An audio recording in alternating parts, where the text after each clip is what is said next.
North Korea has once again captured the world's attention with its latest military development.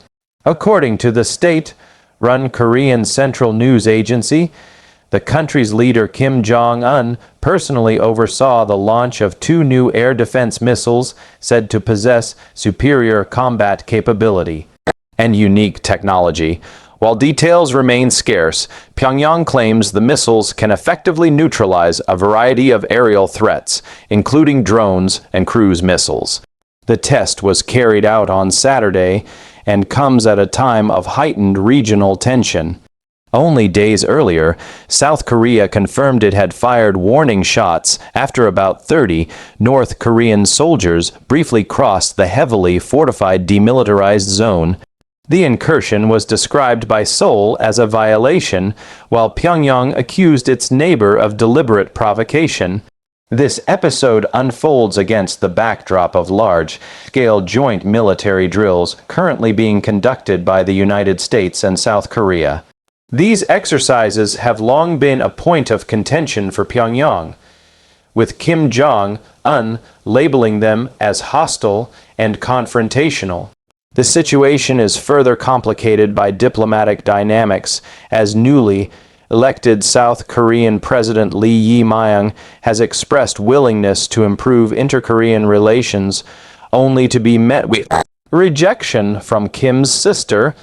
International observers are also paying close attention to potential cooperation between North Korea and Russia amid allegations that missile technology may have been exchanged for military support. In Ukraine, the launch of these missiles is more than a technical event. It is a political statement. It signals Kim's determination to accelerate his weapons program, asserts North Korea's defiance against perceived external threats, and reinforces his position domestically. Once again, the Korean peninsula finds itself at a critical juncture, where security concerns, political mistrust, and geopolitical rivalries converge. The unveiling of these new air defense missiles underscores North Korea's persistent drive to enhance its military capabilities. By presenting them as highly effective against aerial threats such as drones and cruise missiles, Pyongyang is sending a message that it intends to bolster its layered defense systems. These claims, if accurate, would represent a step forward in North Korea's efforts to counter modern military technology employed by the United States and South Korea. From a strategic perspective, air defense improvements are vital for Pyongyang, given its exposure to advanced surveillance and precision strike systems in the region. The presence of American aircraft carriers, high-tech drones, and reconnaissance planes has long placed North Korea at a disadvantage. Demonstrating progress in missile technology helps Kim Jong Un project resilience in the face of overwhelming external power. Furthermore, the personal involvement of Kim himself in overseeing the test illustrates its symbolic weight.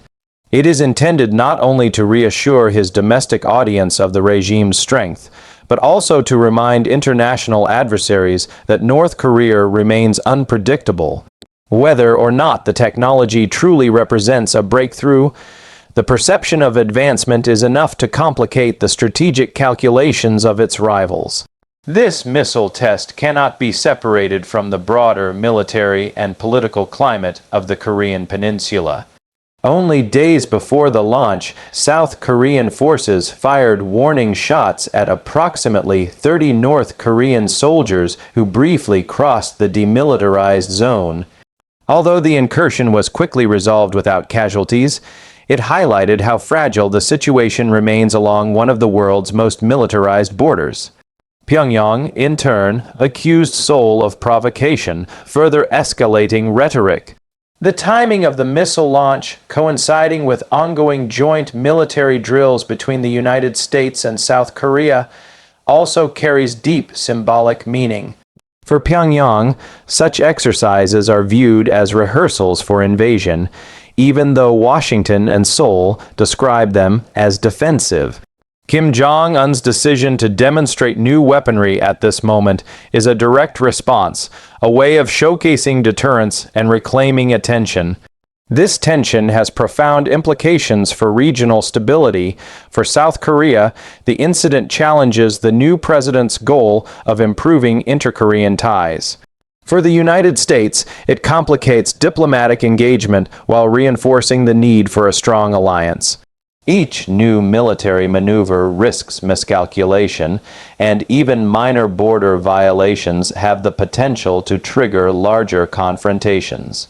The missile test is not only a regional issue, but also part of a broader global security landscape. Reports of possible Russian involvement in enhancing North Korea's missile program add a new layer of concern.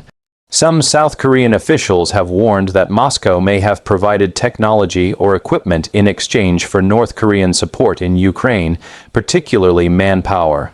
If confirmed, this would represent a dangerous convergence of crises, the war in Europe directly influencing military developments in East Asia.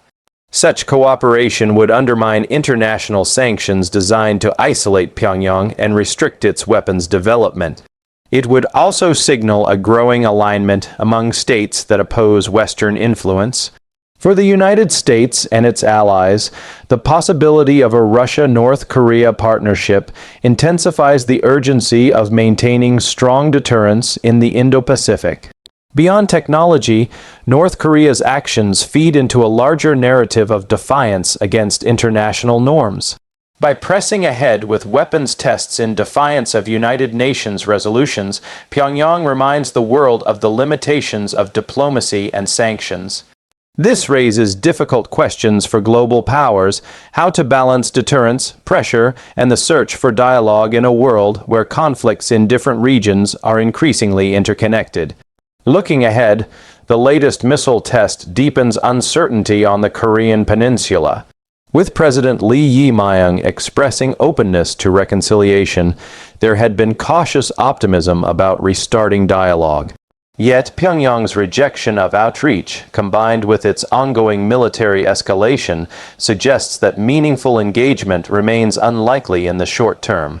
Kim Jong Un's sister's dismissive statements further confirm that North Korea has little interest in compromise. The long-term trajectory points to continued weapons development. Earlier this year, North Korea claimed to have successfully launched an intermediate-range ballistic missile tipped with a hypersonic warhead, signaling ambition beyond defense and towards strategic dominance in the Pacific region. Each demonstration of new capabilities strengthens Kim's bargaining position, but also risks provoking stronger responses from the United States and its allies. The danger lies in a cycle of action and reaction. South Korea and the United States will continue drills, while North Korea will respond with more tests.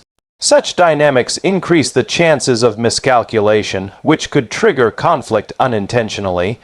For now, the world is left watching a delicate balance: a nuclear-armed state seeking recognition and security through defiance, and neighboring powers determined to contain its ambitions. The outcome will shape regional stability for years to come.